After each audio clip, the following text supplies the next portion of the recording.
আকাশের মুখ ভার, পরিবেশটা যেন কোনো অঘটনের অপেক্ষায়। মনে হচ্ছে প্রকৃতি আজ রুদ্র মূর্তি ধারণ করবে, আকাশ ভেঙে পড়বে বিদ্যুতের ঝলকানিতে।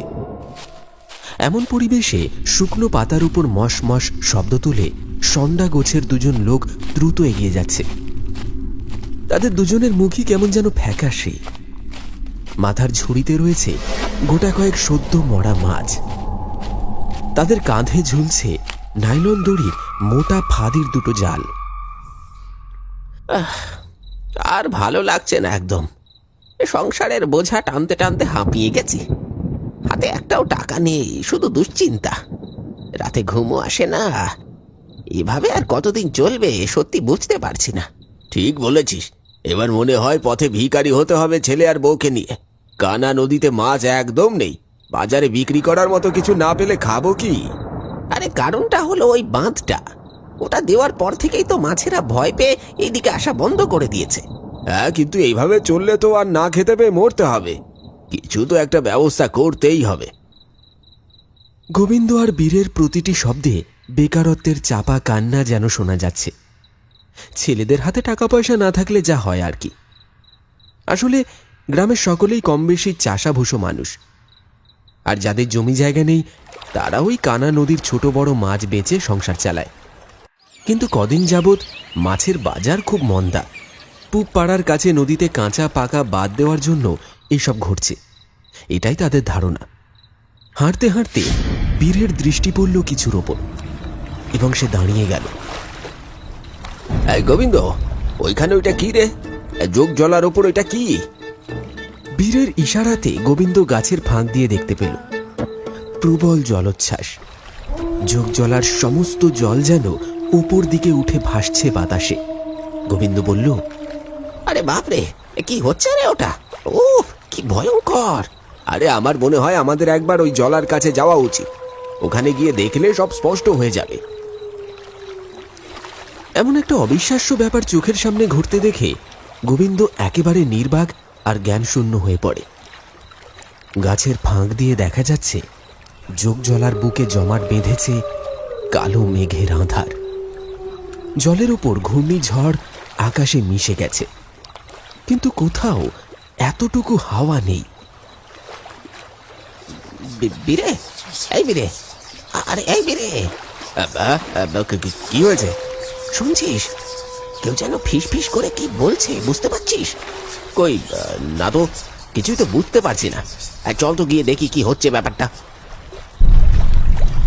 তাদের দৃষ্টি আটকে গেল যোগ ভর্তি পুকুরের দিকে, যেন সম্মোহিত হয়ে দেখছিল।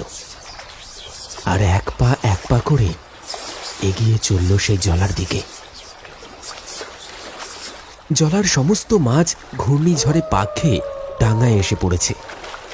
এরকম দৃশ্য তারা আগে কখনো দেখেনি। এর সাথে সাথে তারা শুনতে পায় কারুর একটা চাপা কণ্ঠস্বর,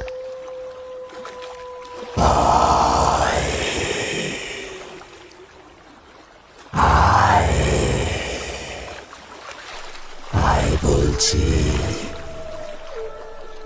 আমার কাজ শেষ কর। ও না না না না, এটা কি হচ্ছে এখানে? হ্যাঁ, আমারও বোধগম্য হচ্ছে না কিছুই। এই পরিবেশে মনে হচ্ছে যেন কোনো অশুভ শক্তি মাথা চারা দিয়ে উঠেছে।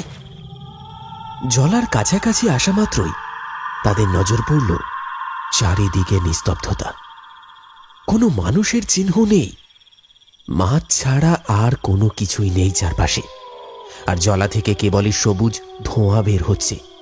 সেই ধোঁয়া খুবই তীব্র আর ঝাঁঝালো। রীতিমতো বমি এলো তাদের দুজনের। যোগ জলার আশেপাশে জোকে ভর্তি, কোথায় পা দেবে সেটাই তারা ঠাহর করতে পারছে না। এই গা ঘিন ঘিনে আর রক্তচোষা জীবগুলোর জন্যই এই জলার কাছে কেউ পা মারায় না।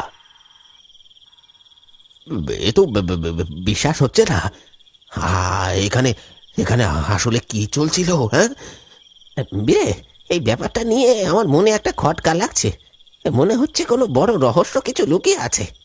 ঠিক বলেছিস, এইমাত্র দেখলাম জলার জল উতাল পাতাল খাচ্ছে, আর আমরা আসতে না আসতেই এক্ষুনি জল শান্ত হয়ে গেল। হ্যাঁ, কিছু জিনিস কেমন যেন এলোমেলো মনে হচ্ছে, যেন তাড়াহুড়োয় কেউ চলে গেছে। আমার মনে হয় কি এখানে কেউ ছিল, আমরা আসার আগে ভাগে কেটে পড়েছে। তারা জলার কাছে যখন এলো তখন জলার জল শান্ত হয়ে গেছে, কারোর কোনো শব্দ শুনতে পাওয়া যাচ্ছে না। মনের কৌতূহল মেটাতে তারা আশপাশটা একটু খুঁজে দেখতে লাগলো, কিন্তু কিছুই দেখতে পেল না। না রে, কিচ্ছু পেলাম না রে। আমিও তো কিছু পাইনি। চল এখান থেকে, জায়গাটা একদম ভালো লাগছে না। গ্রামের সবাইকে সবটা জানাতে হবে। জলাশয়ের কাছে কিছুক্ষণ অপেক্ষা করার পরেও যখন কাউকে দেখা গেল না, তখন তারা বাধ্য হয়ে বাড়ির দিকে রওনা দিল। তাদের দৃষ্টি যেখানে পৌঁছল না, সেখানে গাছের ছায়ায় কেউ একজন তাদের লক্ষ্য করছিল। সর্বাঙ্গে কাপড়, মুখ ঢাকা থাকায় কিছুই ভালোভাবে ঠাহর করা যাচ্ছে না। ঝুপ করে গাছের আড়ালে সরে গেল সেই মূর্তিমান। যথারীতি গোবিন্দ আর বীরে গ্রামে ফিরে আসে। তখনও রাস্তার মোড়ে শ্যামলের চায়ের দোকানে গ্রামের লোকজন আড্ডা মারছে। গোপাল খুড়ো বলল, কেরে গোবিন্দ, মাছ ধরা হলো? কিছু পেলি ওই কানা নদী থেকে? না গো, তেমন কোনো বড় মাছ হাতে লাগলো না। মাছগুলো সব গেল কোথায় তাই ভাবছি। খুড়ো খুড়ো, এভাবে আর কতদিন বলো তো? সবাই যে পেটের জ্বালায় ধুঁকতে শুরু করেছে। মরবি কেন? তোদের মতো জেলেদের কথা ভেবে শশীভূষণ তো ভালোই সাহায্য করছে। 3 ভাগের 1 ভাগ টাকা দিয়ে মাছ কিনছিস, আর সেই মাছ বাজারে বিক্রি করে বাকি 3 ভাগ লাভ করছিস। সেটাও তোদের হচ্ছে না? না খুড়ো, গোবিন্দ ও কথা বলতে চায়নি। এখন না হয় আমাদের চলে যাচ্ছে, কিন্তু কদিন পর শশীভূষণ বাবুর যদি কিছু হয়ে যায় তখন আমরা কি করব? আহা, অত ভাবিস না, কটা মাসেরই তো ব্যাপার। ওই পুবপাড়ার কাছে ব্রিজটা ঠিক হয়ে গেলে আর কোনো সমস্যা থাকবে না। বলছি খুড়ো, একটা কথা জিজ্ঞাসা করব, রাগ করবে না তো? এই শশীভূষণ বাবু এত মাছ পান কোথায়? কানা নদীতে তো কোনো মাছ নাই। হঠাৎ সেই প্রশ্ন শুনে চমকে উঠলেন খুড়ো। কিছুক্ষণ গোবিন্দ আর বীরেকে ভালো করে দেখে নিয়ে বললেন, দেখ গোবিন্দ, এই দুর্দিনে শশীভূষণ যে তোদের সবাইকে কত সাহায্য করছে, এটাই তোদের কপাল। কৌতূহল ভালো, বেশি কৌতূহল কিন্তু কপালে দুর্ভাগ্য ডেকে নিয়ে আসে। খুড়োর মুখে এই কথা শুনে গোবিন্দ আর বীরে আর কোনো কথা বলল না, শুধু আসছি বলে সেখান থেকে উঠে পড়ল। শশীভূষণ এই চাপাহাটি গ্রামের একজন গণ্যমান্য ব্যক্তিবর্গ। বংশ পরস্পরায় জেলে কানা নদী থেকে মাছ ধরে নিজের পেটটুকু চালিয়ে নেন। গোপাল খুড়ো তার সঙ্গী। সপ্তাহ 2-3 কানা নদীর ওপর পাকা ব্রিজ তৈরির কাজ শুরু হয়েছে, ফলে নদীতে বড় কোনো মাছ পাওয়া যাচ্ছে না। ফলে চাপাহাটি গ্রামের জেলেরা সংকটে পড়ে যায়। বাজারে মাছের আমদানি রপ্তানির অবস্থা খারাপ। ঠিক এমন অবস্থায় গ্রামের মাছের আড়ত খুলে বসেন শশীভূষণ বাবু। শুধু জেলেদের তিনি 3 ভাগের 1 ভাগ টাকা নিয়ে মাছ দেন, আর জেলেরা সেই মাছ বাজারে পর্যাপ্ত দামে বিক্রি করে ভালোই মুনাফা অর্জন করছেন। কিন্তু তাতেও গ্রামের জেলেদের সন্দেহ বাড়তে থাকে শশীভূষণের ওপর। এই সংকটজনক অবস্থায় তিনি কোথা থেকে এত মাছ পাচ্ছেন?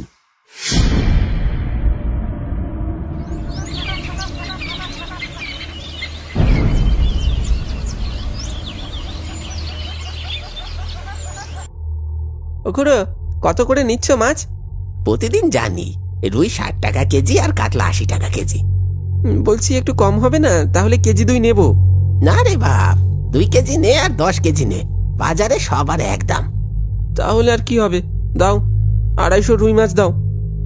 তো ভাগা, সেই থেকে যা করছিলিস যেন 2-3 কেজি মাছ নিবি। এই নে তোর মাছ।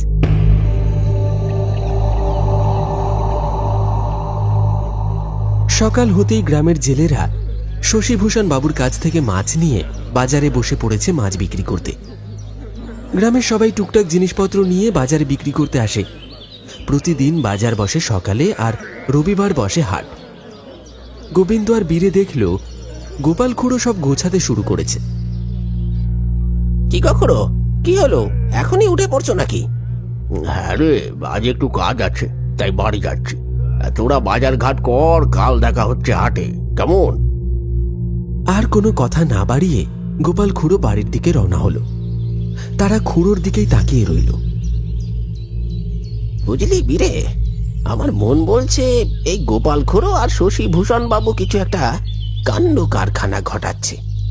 হ্যাঁ, ঠিক বলছিস। আমি খুড়োকে বেশ কয়েক মাস ধরে শশীভূষণ বাবুর বাড়ির দিকে যেতে দেখেছি। কে, তাই নাকি? তাহলে দুই খুড়ো মিলে ওই ঘরের ভিতরে কোনো ঘাটালা করছে। আজ বিকেলে চলে আয়, বুঝলি?